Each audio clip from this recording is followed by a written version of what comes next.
Hi everyone, back Paul here. So today I thought I'd come out for a little ride. Obviously it's an amazing day weather-wise, nice and sunny. You don't often see that much in Yorkshire, but we've got a lot of sun here today. So thought I'd do a little video today just to go over the riding modes on this Yamaha MT-09. So if you're new to the MT-09, this is a 2017 model. It's got 3 riding modes. You've got standard, which is the everyday kind of riding mode. That's the one I use up most of the time. You've got A mode, which is a sportier one, so you get more acceleration through the lower to mid rev range. And you've got B mode, which is your kind of wet weather. It's more sensitive throttle, so if it's damp and you don't want the kind of full acceleration or the harsher engine response, then you put it in B mode. I haven't really used that one much so far. I tend to stick with standard mode because it's just an all-round good riding mode, again for mainly commuting and Sunday weekend riding. Covers kind of all aspects of riding really, I guess. I have the traction control on too, just as kind of a safety net. Probably you could argue with a bike of this horsepower you might not necessarily need traction control, but if it's got it, I'd rather use it and have it switched on. So if we just go around to the front, so it's on the right hand side, the riding modes. So you've got this little mode switch here, and you just flick between A, B and standard. You can do it on the go, so as you're riding, as long as the throttle is closed, you can change that. And yeah, I mean, personally I think it's a good little feature.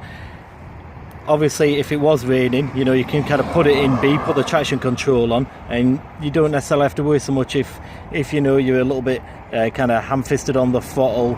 It's probably going to limit the amount of power, and the A mode is just kind of a crazy mode really. So I have it in standard. There you can see the riding modes and the traction control of them. So we'll do a bit of a review, go over the riding modes. After this it'll switch to the GoPro, so I'm going to test each mode out. So we'll start off in the standard mode, just do a bit of acceleration, bit of normal riding, and then switch to A mode and B mode, and hopefully you'll find this video useful. Okay, thank you.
Okay, so hopefully you found that interesting or useful. I'm having a few problems with my mic at the moment. We're trying to do some on bike vlogs.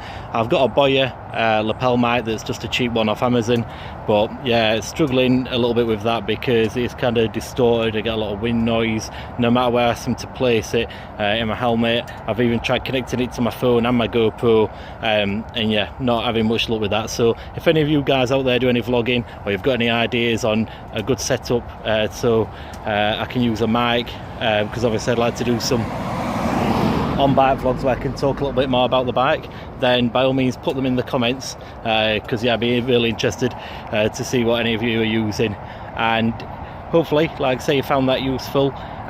If you want to see any more videos, then please like and subscribe. I'll be putting out some more videos soon, hopefully. So again, I'll experiment with some mic setups, but today we're just to go over the riding modes. I know it was only a brief video, but hopefully you could kind of see the difference a little bit. And in terms of the riding modes, I was kind of surprised actually with the B mode, because it was a little bit sportier than I thought. It loses the, I kind of say, initial acceleration in the lower rev range. You don't get that kind of speed, but once you get going, there's plenty of a kind of speed, I would say, and you know, there's no lack of momentum in that. Obviously the A mode and the standard mode are sportier, but yeah, B modes, it's no slouch, put it that way. In terms of the display, you might have seen during the video I had traction control off on one point, and that TCS little symbol, if you can see that there on the display, that actually lights up orange when the TCS is on. So TCS is off, and it stays lit up orange, which is a little bit distracting. So just something to point out there. Obviously you might not necessarily be riding a lot with traction control off, but once it's switched off, that orange light stays on permanently until you switch it back on. I guess it's a little safety feature, but yeah, that is a little bit annoying. But overall, I would say for this price point and this bike, it's good to have the riding modes. You know, you can easily switch between them. You can go from the standard mode, which is one that I tend to use, and I'll probably still carry on using, to the A mode, you know, for a bit of sportier riding if you get into some nice little roads, back lanes and so on. And obviously you've got the B mode for if you get caught out and it's raining, or you just want a bit less acceleration, to be a bit safer, I guess. Or maybe you're a new rider and you come into this bike from a less powerful bike, you might want to put it in B mode until you get used to it. But overall, yeah, I'm still really pleased with the bike, and dead chuffed so far, no problems. I had the handlebar recall sorted, so that got fixed recently. It's had its first service, and hopefully going to get out and do some more miles on it, maybe a couple of upgrades and so on. So yeah, thanks again for watching. Subscribe for more, and put some more videos on soon. Okay, cheers.